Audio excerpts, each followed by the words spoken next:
recognize that anyone can be anything. Who are you? What are we?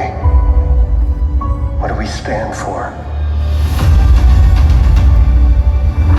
The timelessness of mythic storytelling is something that we're trying to live up to. The most important thing is character. How do we bring to light what makes these characters so engaging, what makes them so beloved? This story has been yours all along. Let it not be just the beginning of my dream, but the beginning of all of our dreams. It's all part of one big connected galaxy. Everything you see exists together in a delicate balance.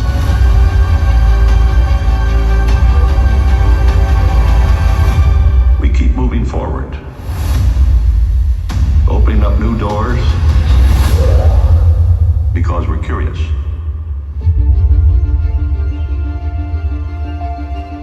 And curiosity keeps leading us down new paths. We're always exploring and experimenting. We call it Imagineering. We're always looking for that new technology, that new way of telling a story. When you step into one of our attractions, we want you to really feel like you're in that story. All the world building that we do, all the character building, I just want them to believe that Pandora is a real place and these people are real people. The possibilities are endless. Technology partnering with good storytelling brings the audience to an experience that they haven't had before. When you think about what the outcome is of your work, it's millions of faces smiling. Are we in a dream right now? Can somebody bench me? Oh, definitely awake. We're part of legacy. We're just beginning to discover our story. The beginning and the future. You ready for an adventure? Outstanding.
Alan, it's great to have you here, first of all. I was at this conference 2 years ago. I think I was actually in this very same room. Some of you may have been here. Was anybody here a couple years ago? All right, it's good to have a good crowd back. Well, listen, I had such a good time, Alan. I came back and I said, you've got to come. You want to come to South by Southwest?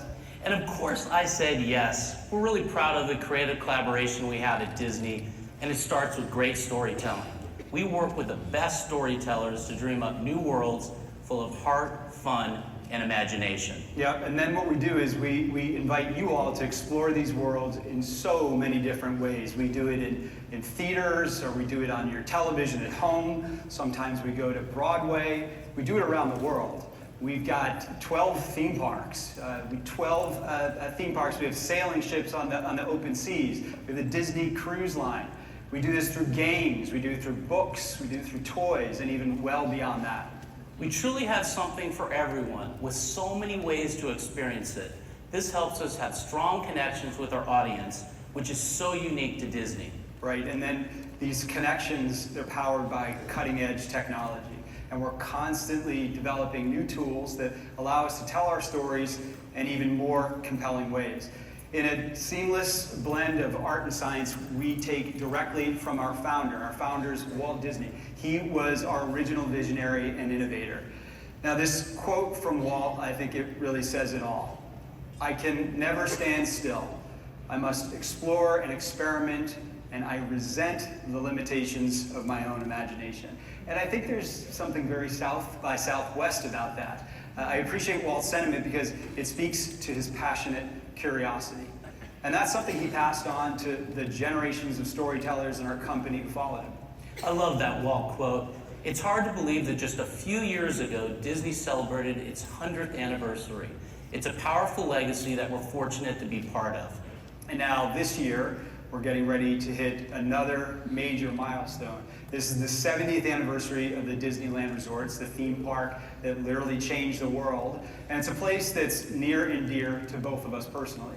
And Josh knows this. I grew up near Disneyland, and this is going to make me sound very old, but I've been going to that park for over 50 years.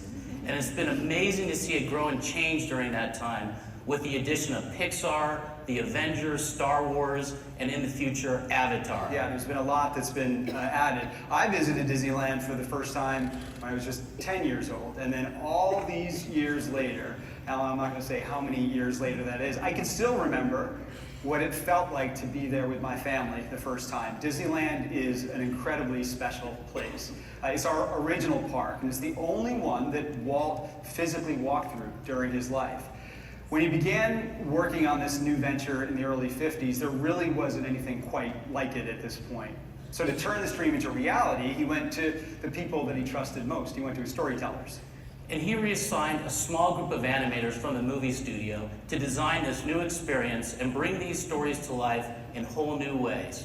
Yeah, eventually he coined a new term for these creative geniuses. He called them Imagineers. They've been turning Disney stories into real places for decades now. And now, as we honor Walt's original park, we're also looking to the future of what a Disney experience can be. Right now, we are in an era of unprecedented growth. We're creating new lands, new attractions, new shows, ships, games, and more that will reach Disney fans all around the globe. And the key to all of this is the partnership we have with both of our teams. And we start that collaboration very early on. Our filmmakers and Imagineers then connect throughout the process to bring these stories from the screen into the real world in innovative and surprising ways. And one of my favorite parts of my job is joining Josh and his team early in those concept meetings where we get to see our stories and characters take on a whole new life. And then sometimes that scene, it flips around when our experiences inspire new studio projects as well. So Pirates of the Caribbean, this is a great example of that. This is a story that actually started in the parks, it then traveled to the big screen, and then back to the parks again. So this creative collaboration, it's happening on a continual basis within our company, which is why today we've invited some of our friends from our Disney studios and from Walt Disney Imagineering to show you how we work together to build these incredible new worlds. Because a Disney story, it does not end when the credits roll on a film or when you walk out of the front of one of our parks. They keep growing and they keep evolving. Now let's dive a little deeper into these worlds, or in this case, galaxy.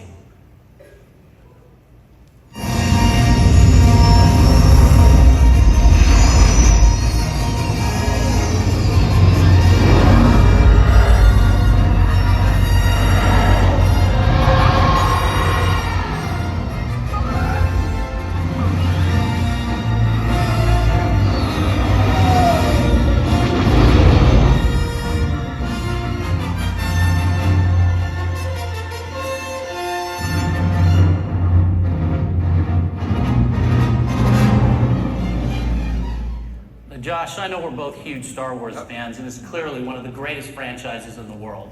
Yeah, we're proud to be part of the incredible group of Star Wars storytellers all throughout Disney. So here to talk about how we're using technology to bring these stories to new people in brand new places, please welcome Imagineers Leslie Evans and Asa Kalma. And the creator of The Mandalorian, Jon Favreau, Disney legend.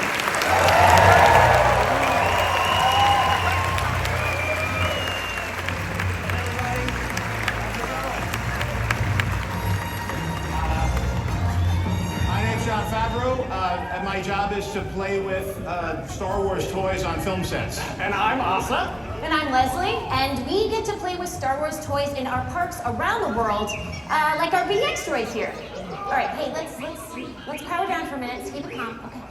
So these droids are inspired by the droids in our Star Wars films, TV shows, games, comics, and more. I'm sure we have some Star Wars fans in here, right? So when we're making the Star Wars movies and TV shows, we use special effects, we use CGI, we even use animatronics that were originally developed for the parks, for Grogu, for Baby Yoda. But we use technology to create illusions, but the Imagineers, they get to make this stuff for real. Yeah, I mean, we've been working in robotics at Imagineering, since the very beginning. Walt really saw this technology as a cool way to bring characters to life. Think tiki birds, Abraham Lincoln. It's a small world, but obviously today the technology has really come incredibly far. It's true. Traditionally, our robots, what we would call audio animatronic figures, are secured in place as part of a larger attraction. But as you can see, our BDX droids are different. They are walking around. They're exploring our environment. They're interacting with our guests and with each other. And to make this happen, we've done a lot of work with reinforcement learning, pushing this key technology a few steps further. So first, we build digital versions of these droids and we set them loose in a virtual environment, thousands of them at a time, like you can see on the screen here. They learn, they experiment, they teach each other, and they figure out how to navigate different kinds of terrain. Yeah, because, these are really animated characters in real life, right? But they have to obey the laws of physics, so they got to do things like adjust the center of their mass to make sure that they can stay balanced on two legs, and, sometimes they stumble and they have to catch themselves to stay upright, just like a human does. But it's all of these little tiny imperfections that give the character so much more life, makes it feel so much richer. And this is really a totally different technical problem than maybe like a factory automation robot, right? This is all about how we imbue this sense of emotion and character and life. And it's really the subtle nuances that our animators bring to these characters to life. Yeah, that's right. When we're training in simulation, we're not just teaching them how to balance, we're teaching them how to learn to walk as characters and imitate those core animations that really give them their personality. That's right. And then after that, the next step is going from simulation to the real thing, and these characters really come to life. So similar to the process that we use on The Mandalorian, where we use game engine technology, VR, previs, we would use all of that to walk through the scenes ahead of time, figure out what visual effects we wanted to put up in the volume wall. It created a much more efficient and productive creative process before we ever hit the film set. So it's kind of similar to what the Imagineering process is, where they do a lot of prep work before the actual performance. In their case, though, the performance is with real people in real life at the parks. Yeah, and our physical builds are getting more streamlined too. We're using the latest advancements in electric actuators, lightweight materials, and 3D printing, so we can build these droids much faster than we've been able to do before. But maybe you're wondering what happens if one of these guys needs, a little tune-up. Well, we have that covered. In fact, one of our droids needed a few repairs, so we brought some along to help them work through the... Oh, actually, I think there he is right now. No good, no good. Remember there he is.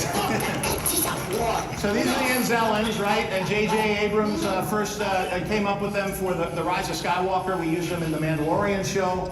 They're going to be in the new film, The Mandalorian Grogu, and they specialize in droid repair.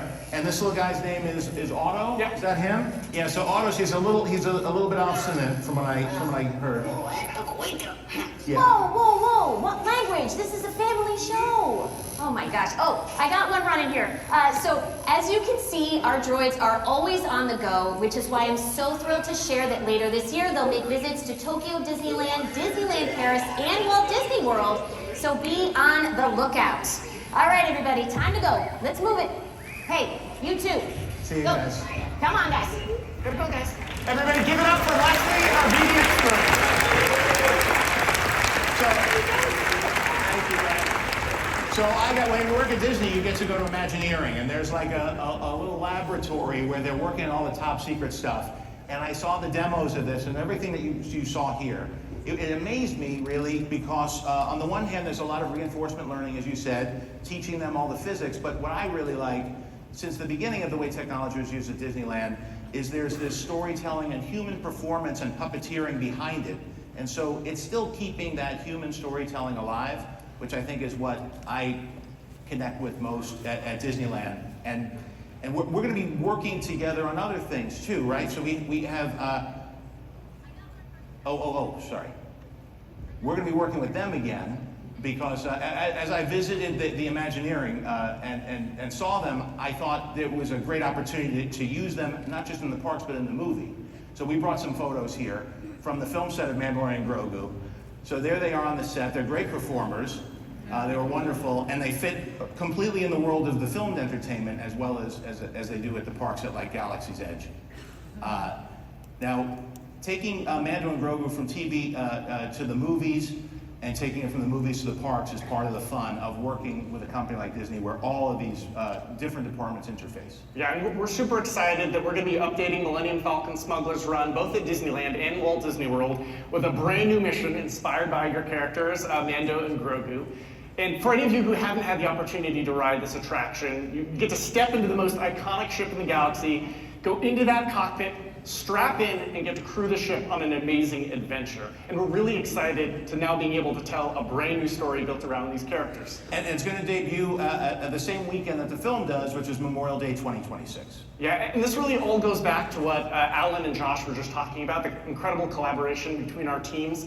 I mean, opening an attraction and such a big movie like this on the same day really wouldn't be impossible without the incredible relationship that we have at Disney.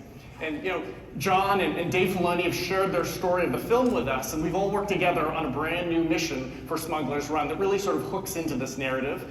But we've also had the incredible opportunity to work with the amazing artists at ILM and the Lucasfilm Art Department to start to work on the look and feel of what we think this new mission might want to be like. And because a lot of these, the technology is shared, and we create a lot of the environments at ILM using Unreal Engine, we were able to send Mando and Grogu to some classic locations from the Star Wars universe, and we have some cool concept art now to show to give you a little sneak peek of what Smuggler's Run is going to feature. Yeah, so here's a shot of the iconic desert planet Tatooine, one of the many locations we're going to have an opportunity to visit. We also have an incredible piece that gives a small hint at Cloud City on the planet Bespin, another Star Wars classic. And then lastly, I think maybe one of my favorite pieces is a sneak peek at what it might be like to revisit the wreckage of the second Death Star in orbit around the planet Endor. And so it's not just the amazing art department that we're working with, but we're also working with ILM Immersive on the gameplay. This is a fully interactive experience where guests are really in control of their own destiny. And what makes that all possible is that the entire experience is built on Unreal Engine 5 by Epic Games. And that's what's going to enable this incredible on-ride experience. And because we use the same tools, The Mandalorian, we use Unreal for previs. We also use it for those of you who see the behind-the-scenes stuff on the show. We actually have in-camera visual effects where we generate the backgrounds and tie it to the parallax of the camera and put it on the volume wall. And integrating all of what we've been working on with what Asa and the Imagineers are doing, we're going to bring all that together for Smuggler's Run. Yeah, it's really cool. Having this workflow allows us to go into that amazing asset library that ILM has created for films and TV shows and borrow characters, borrow ships, borrow environmental scenery, really to help create the most authentic experience possible. And it's also Unreal's also playing a role in the next big project that Disney's doing, a whole new online universe that they're creating with Epic Games. Yeah, I mean, it's going to be a totally incredible new way for us to be able to tell stories. So imagine, what if you could go to the park and have an experience in Smuggler's Run, go on this amazing mission, but then have that affect or connect your gameplay at home? I think the name of this panel is building world building, and that's storytelling really is about world building, and that's what I reacted to most as a kid in the Star Wars universe, and to be able to also take the opportunities that the parks offer, and now these new technologies where people can gather online and have immersive experiences in gaming along with the partners that you mentioned.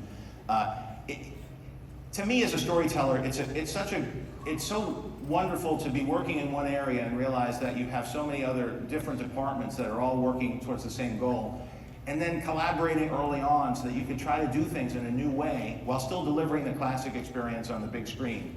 And it's just been a lot of fun collaborating with all of you and with the Imagineers. And I gotta say, I still, as much as I like going into the parks, I feel like a kid. I love seeing backstage, and I love all of this stuff.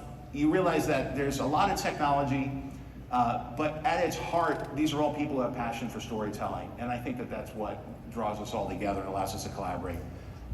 We're incredibly grateful for the partnership, and we will obviously be back later to tell you more about future developments of this incredible collaboration. So thank you all so much. This has been really great. And thank you, by the way, thank you, Austin, South by Southwest. Chef premiered here. It has just a warm place in my heart. I love the food. I love the town. Thank you for coming out.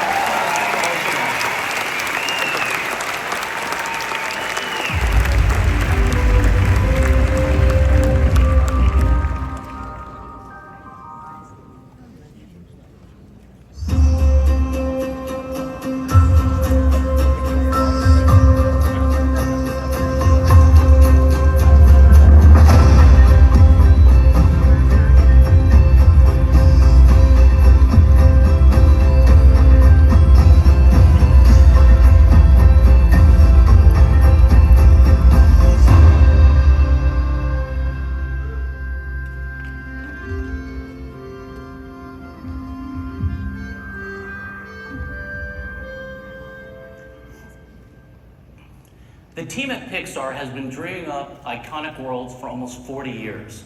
They're home to some of the biggest animated films ever released, including last year's Inside Out 2. And 11 of their films have won the Oscar for Best Animated Films. Now, we've been working with PIXAR since their earliest days, and they became part of the Disney family in 2006. That was the same year we released the first Cars film, and a few years later, we unveiled Cars Land at Disney's California Adventure. I'll never forget the first time I saw it completed. It was like walking into the movie. And since then, the Imagineers have brought a number of PIXAR movies to our parks, including The Incredibles, Finding Nemo, Ratatouille, and Toy Story. And they have so much more in store. Here to talk about PIXAR's future in our parks, please welcome from Walt Disney Imagineering, Michael Hungen, and PIXAR's Chief Creative Officer, Pete Docker.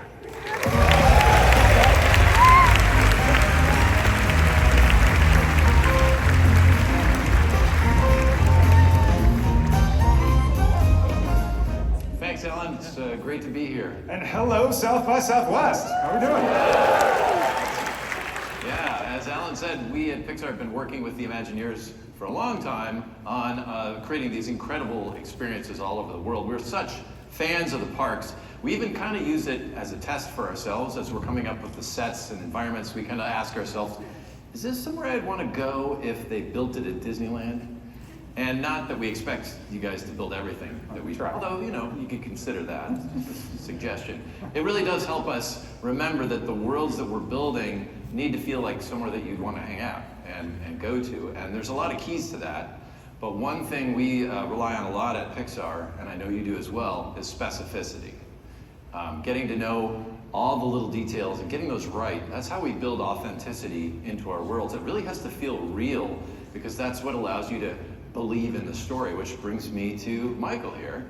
Because those little details are important, even more so when you're building a physical place like a theme park attraction. Yeah, you're absolutely right. Absolutely right, Pete. When our guests enter our spaces, their eyes are the camera, and they can point those cameras in any direction. So everything they see has to contribute to the experience and the story. Yeah, and that is a real big difference between our two jobs. I realized early on in our films, we get to control where you look. You know, we can spend more time on the stuff that gets a close-up, and we can kind of leave the background stuff more rough. But at the parks, everything can be a close-up, and so you really got to get it right. That was one of the things I picked up on even when I was young, visiting Disneyland as a kid. I grew up in Minnesota, and my grandparents lived in California, so we would drive out every summer, and the highlight was always a visit to Disneyland. You'd think maybe that a kid's favorite would be something like the Matterhorn, something thrilling. For me, it was the Tiki Room. Couldn't get enough of the talking birds. I still love it. Yeah, Tiki Room fans. Yeah. So as a kid, I was already into puppets. Coming back from California, I bought an air compressor so that you can tell I was a pretty cool, popular kid. I tried to recreate the Tiki Room in my bedroom. My parents thought I was kind of going crazy, but I just love the feeling that you get at Disneyland. You know that it's not real, but you totally believe it, you know? And Disneyland is a big part of why I got into this, what I'm doing today. Well, making the imaginary feel real is exactly what we're doing right now. And we've got two amazing Pixar projects in the works for Walt Disney World in Florida. So why don't we start at Hollywood Studios, where we are creating our very first land inspired by Monsters, Inc., which is a film you know a little something about, right, Pete? Yeah, this is one I'm excited about. Monsters was the first feature I directed at PIXAR. Came out about 25 years ago, and even today,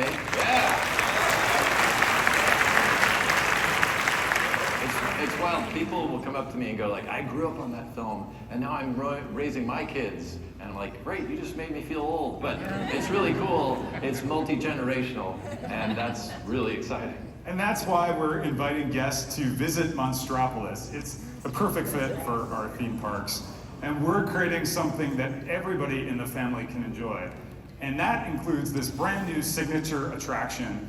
It's a thrilling roller coaster ride through the iconic Monsters, Inc. door vault. Yeah, no, so that's one of my favorite scenes from the film, you know, the bit where Mike, Sully, and Boo go racing through the vault to find Boo's door.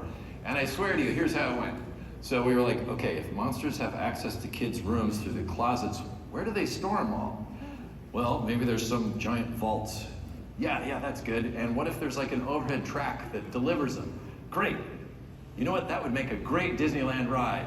It was like that quick. And the good news is we thought the exact same thing. So Imagineers have been itching to turn that very moment into an attraction ever since we all saw it for the first time. Yeah, and just like we at PIXAR try many versions of the movie, of the script really, before we do the movie, I know you folks at Imagineering kind of previs a lot and try different versions, and I can tell you, this is worth the wait.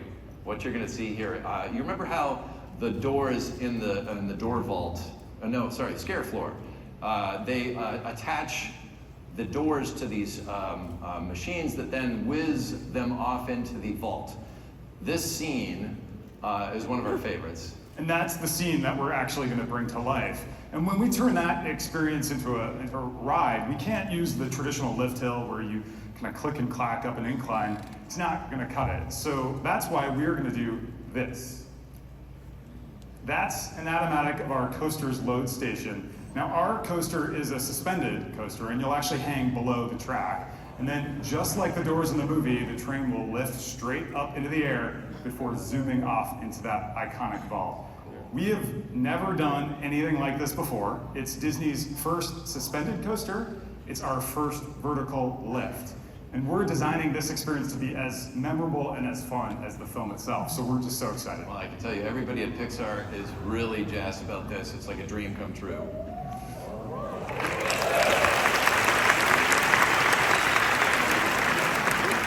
We're super excited too, but that's not the only Pixar story we're working on at Walt Disney World. We also have a big new Cars attraction on its way to the Magic Kingdom. Now, I have a special place in my heart for Cars. The first film was released the summer I took that quintessential cross-country trip down Route 66 to chase my career dreams in Los Angeles with that super cool Mitsubishi Eclipse. What a car, right? Now, those same themes of adventure and exploration are all going to be woven into this new Frontierland attraction. I gotta say, one of the best parts of bringing our movies into the parks is that we get to expand. We're not just gonna retell the story, we get to take these characters somewhere new. And in this new Cars attraction, we're doing just that. We're leaving Radiator Springs in the rear view mirror, and we're gonna follow Lightning, Mater, and all their friends out into the frontier for an off-road rally race. When we're designing our attractions, our primary goal is to create an emotional experience for the guests, just like the filmmakers do on the screen. So for this Cars attraction, we need to invent a new type of ride vehicle that can create that feeling. And you can't build these in a factory, they don't come off a line. We have to do so much more because they have to carry you from one place to another. Because this isn't Lightning McQueen on a Piston Cup speedway, it's more like Midnight Run with Smokey through the wilderness of Cars 3. That meant the Imagineers had to figure out a way to put our characters in a space they've never experienced before on screen, racing over rocky terrain, ascending mountain peaks, dodging geysers. So what does that feel like? Well, to start figuring that out, we actually went out to the desert in Arizona, and we rented some off-road vehicles, and we started riding on a bunch of different trails. We wanted to feel what it's like to travel across this type of terrain. What feels fun, and just as important, what doesn't. We are literally getting a lay of the land to bring that authenticity into the story itself. Yeah, and they also used this trip as a way to show those of us at PIXAR who didn't get to go on that trip, not that we're jealous or anything, it's cool, it's cool. They used it to show the kind of experience that they wanted to create. And that allowed our whole team to start thinking about how we can put that special Cars spin on it. And then we took everything that we learned in Arizona and we worked with a motocross company to build a custom dirt track with a geometry similar to what we saw on the trails. So what you're seeing here, this is not our final layout, but it helps us think about the combination of elements that we're considering for the attraction. The bumps, the turns, the dips, everything that has to go into making an authentic off-road rally race track. And now that we have all that data collected and an idea of the kind of experience that we want to deliver, we get to finally start working on the attraction vehicle.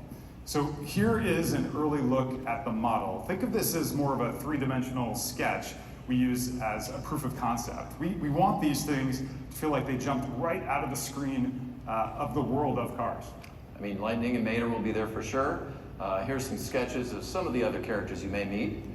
We at PIXAR are working with Imagineering to create new race car personalities for this attraction, so it's going to be great. And then once we build the real things, these things have to be tough. The workload on our ride vehicles far exceeds a normal car. I mean, think about it. They have to run 12 hours a day, 7 days a week for decades. So if your car does about 13,000 miles in a year, ours can go up to 65,000 miles every year, depending on the attraction.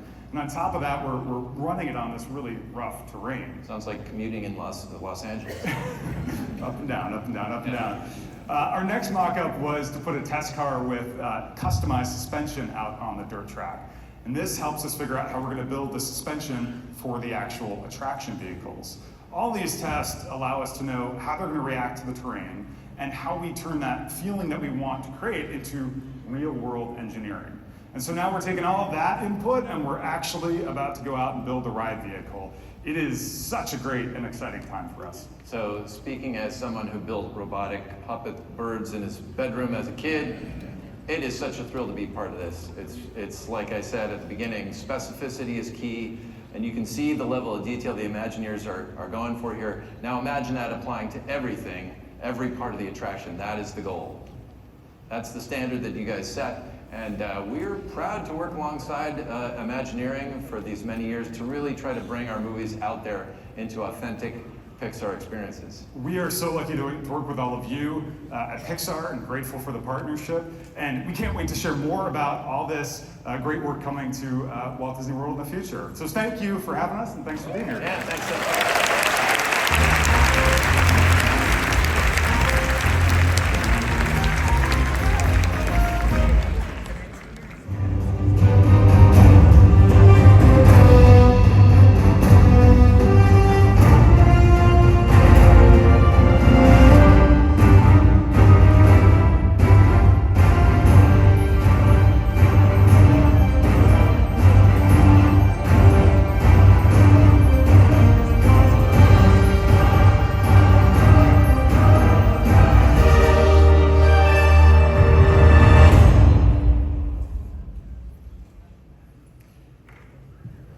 Whether springing from comic book pages or bursting off movie screens and television screens, the Avengers have been capturing the imagination of fans worldwide for more than 60 years now.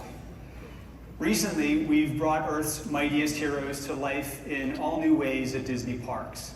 From California to Paris, Hong Kong, all the way to Shanghai, we tell heroic new stories with the characters that fans love so much.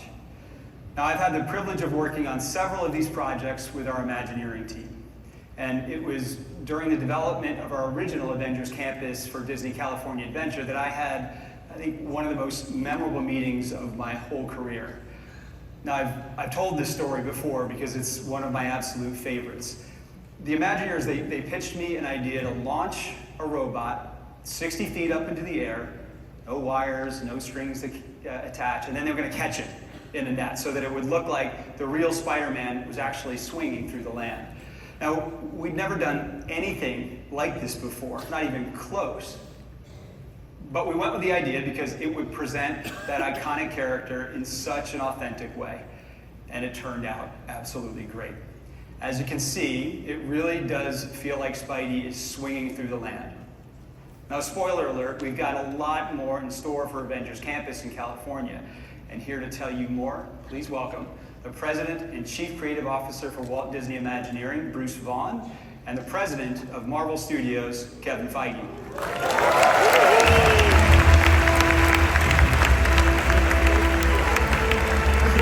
Thank you. South by Southwest, how are we doing today? Good? You know, just like my colleagues at the other studios, I'm a giant Disney Parks fan. I've always been drawn to the places that showcase Walt's vision for the future, particularly Tomorrowland and Epcot. They share a mid-century retro-futuristic design language that I love. And I love it so much, in fact, that it served as an inspiration for a new film coming out this summer, The Fantastic Four: First Steps. Hold for applause. And so you can see that reflected in these concepts from the film. Yes, absolutely, Kevin. And that's why I'm so excited to tell you you'll soon be able to meet all the Fantastic Four at Tomorrowland at Disneyland this summer when the movie comes out. We hold for applause. We're also working with Bruce and Imagineering to create a Herbie robot that you'll be able to see in real life. There were 5 of them just here, but we have one too that's coming soon. That's right, and he is going to be amazing. It's a little tough with all the balancing, but anyway, we've got some other cool plans that we're going to announce later this spring. And I mean, this is what is so great about our teams collaborating the way they do. We're always coming up with crazy ideas that we know our guests will love.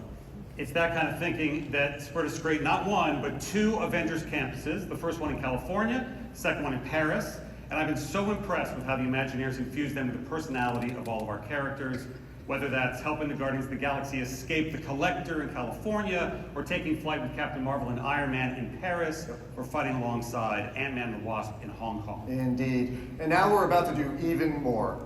We recently broke ground on a massive expansion for our Avengers campus at California Adventure, where we are doubling the size of the land with 2 new incredible attractions. First, in Avengers Infinity Defense, you'll assemble with the Avengers to battle King Thanos himself across multiple worlds.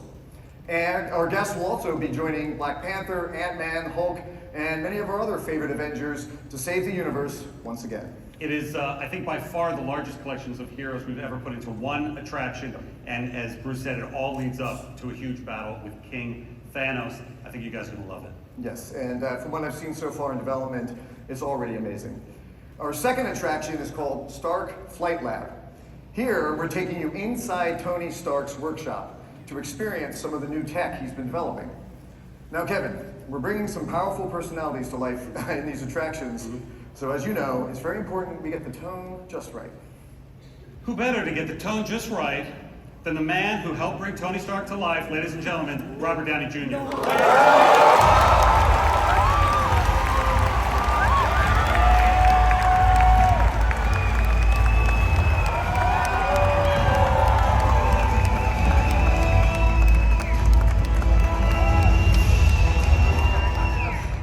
Hey, yo.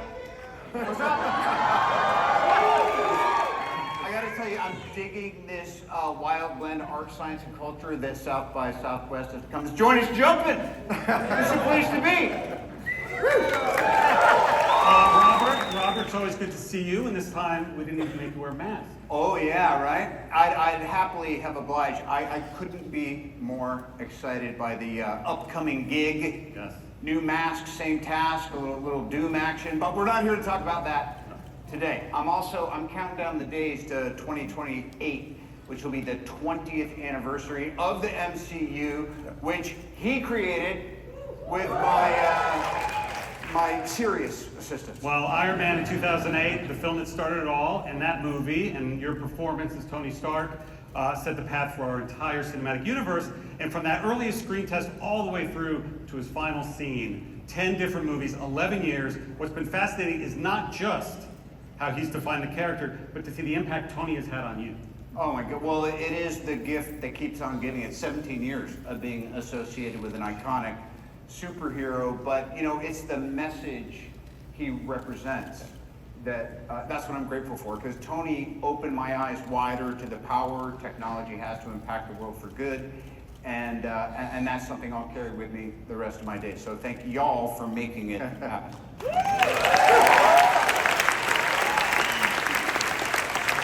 Just one more baby. Someone give me a baby. Oh my God, so good. And shaking hands, and shaking babies and kissing hands. Okay, well, Robert, look, all of this is why it's so great to have your perspective with us as we create the new Avengers attractions. Now, of course, we're thrilled that you're going to be reprising your role as Tony Stark in these experiences, which is pretty cool. But what all these folks don't know is that we've invited you into Imagineering to work with us. Yeah. No one knows the authenticity better than you of what these attractions will bring.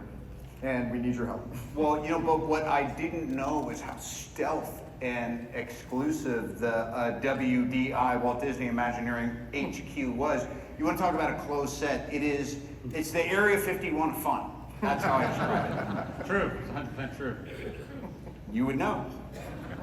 And what I witnessed when I got a look behind the curtain, dear me, the Imagineers are the living embodiment of the Stark Enterprises mission statement, the curiosity, the passion, the inventiveness, occasional flair for the dramatic. Most of all, it's a drive to put something good out into the world to make life better at a minimum, more fun by a mile. It's the privilege of a lifetime to be invited to participate. So thanks, Bruce. Well, look, it's great having you on board. Actually, it's essential because, quite frankly, Stark Flight Lab is more about Tony the inventor than it is Iron Man the superhero. The fact is, we're taking our guests inside Tony's workshop, filled with cutting-edge technology, of course, and we're developing it in ways we never had before. For instance, you're going to sit in something we're calling a gyrokinetic pod. Now, that's a term only a lawyer could love. Yes, indeed. And in this pod, you'll roll along a track as the experience begins, eventually stopping in front of a massive robot arm. The arm reaches down, grabs the pod, lifts you off the track, where you'll make several high-speed maneuvers inspired by Iron Man and maybe some of the other Avengers. Yes, that I will select based on merit and whomever picks up my FaceTime calls on the first ring. I've learned that about you. So after your flight, the arm sets you back on the track, and you zip off again to go back into the park. Now, let me tell you, transferring from a track to a robot arm, and then back again with humans in a pod, we've never done anything like this before, and that's why we're so excited about it. And from what you guys have shared with us, what you've seen here, it's as fun to watch this as it is to ride. Oh yeah, absolutely. Usually we kind of hide the tech behind the scenes because we want you to be immersed in the story, but the fact is, the story is about the tech in this case. Oh, wow.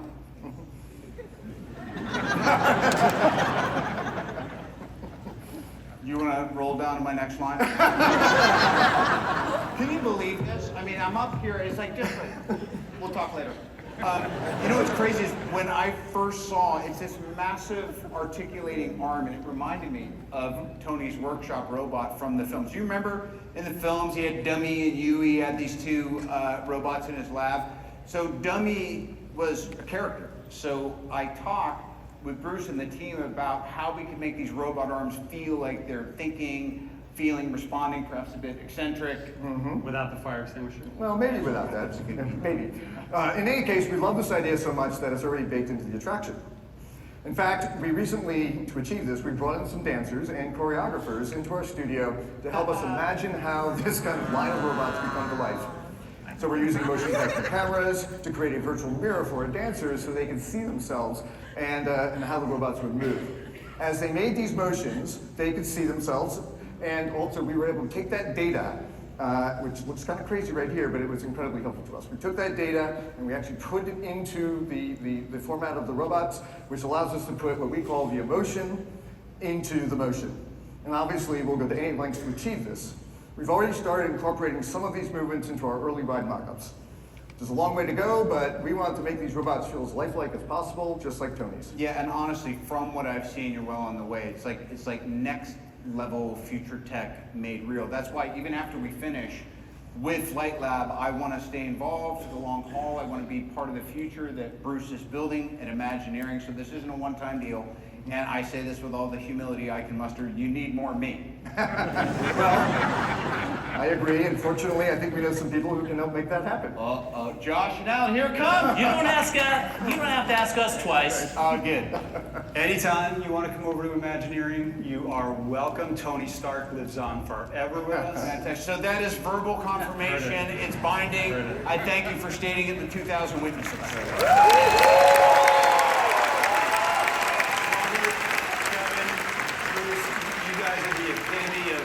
Storytelling and innovation. We appreciate you so much. Thanks to everyone baby. today. Come on, give me, baby.